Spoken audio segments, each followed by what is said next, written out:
Hello and welcome to the new style Edexcel GCSEs. These are the ones that go from grades 9 through to grade 1. This is paper 1 MA1/2H. It's the second paper in the higher tier. It is a calculator paper, so we are allowed to use calculators, and we're picking up in question 22. A frustrum is made by removing a small cone from a large cone as shown in the diagram. The frustrum is made from glass. The glass has a density of 2.5 grams per centimetres cubed. Work out the mass of the frustrum. Give your answer to an appropriate degree of accuracy. Okay, well, just before I start, I'll just have a quick talk about the degree of accuracy that I think is right. This is the big question mark. But this is given to two significant figures. This is given to two significant figures, and even the density of the glass is given to two significant figures.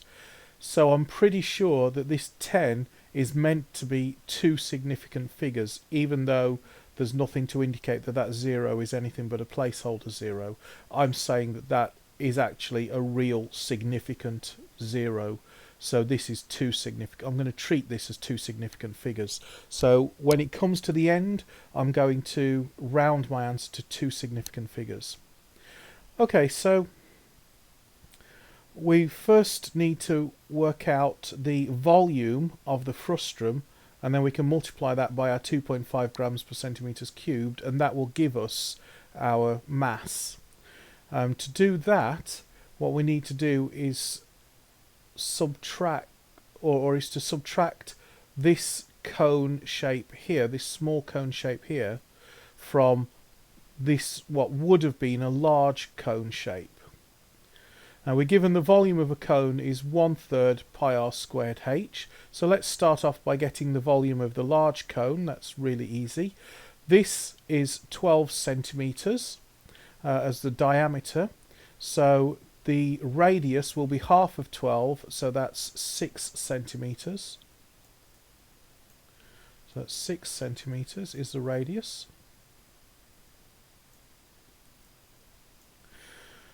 So our volume, I'm going to put volume large, is equal to 1/3 pi times 6 squared, which is 36. You can use a calculator if you want. Times the height, which is 15.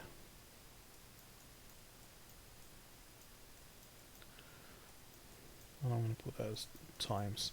So our volume is, that's pi times 36 times 15. And then all that has to be divided by 3. And that's equal to 565.48. So I'm going to put 565.48.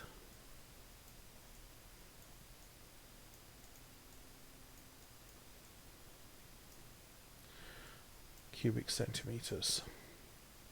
Okay, so this little cone that's been removed, we first need to work out what the radius of this little circle is.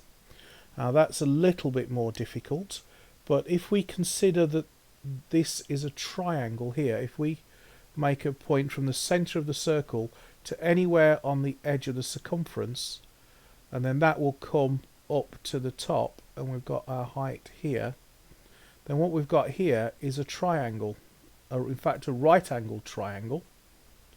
We know this height, we know this is a right angle.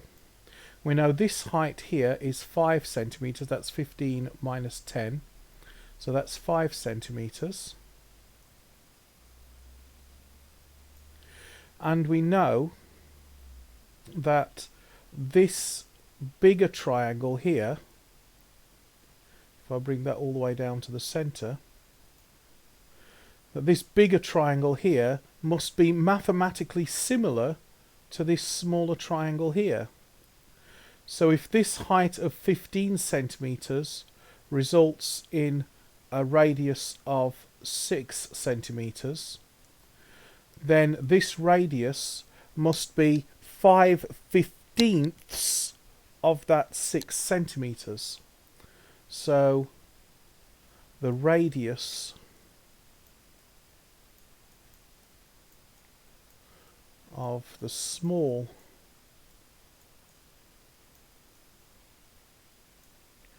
cone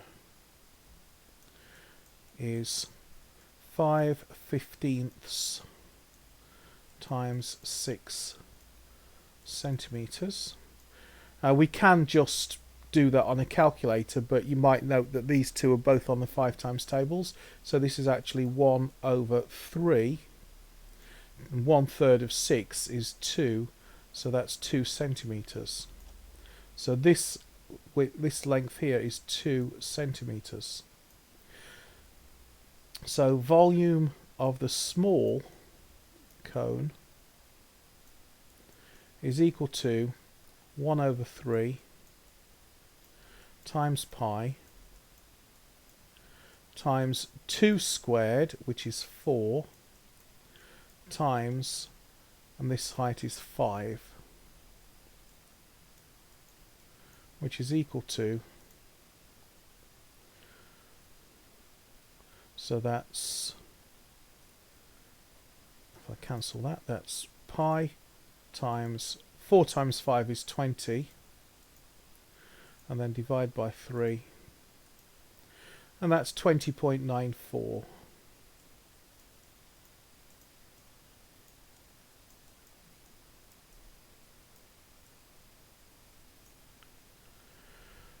Okay, so if I now subtract the volume of the small cone from the volume of the large cone, I will get the volume of the frustrum. So volume frustrum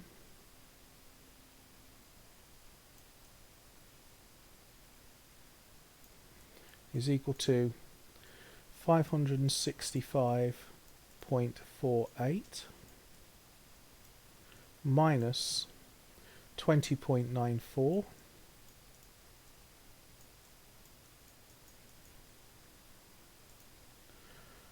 and that's equal to, in fact I'm going to pop that in the calculator's memory, 565.48 minus memory is equal to 544.54, because that's a 6, I'm going to round that up to 4, is equal to 544.54 centimeters cubed. And now I've got the volume, so I can do mass is equal to 2.5 grams per centimeters cubed multiplied by 544.54 centimeters cubed, and that's equal to, so I'll just multiply by 2.5, that's equal to 1361.3. So I'm actually going to put 1361.3, and I'm going to round this to 2 significant figures, as I said at the beginning, because it looks to me like all the measurements are given to 2 significant figures. So the appropriate degree of accuracy that I would say is 2 sig figs. Since that is a 6, that 3 will then round up to a 4, so the answer is 1,400. Okay, I hope that was helpful. Actually, let me just quickly make sure that looks like a 0. Okay, 1,400 grams. I hope that was helpful, and I'll see you in the next video.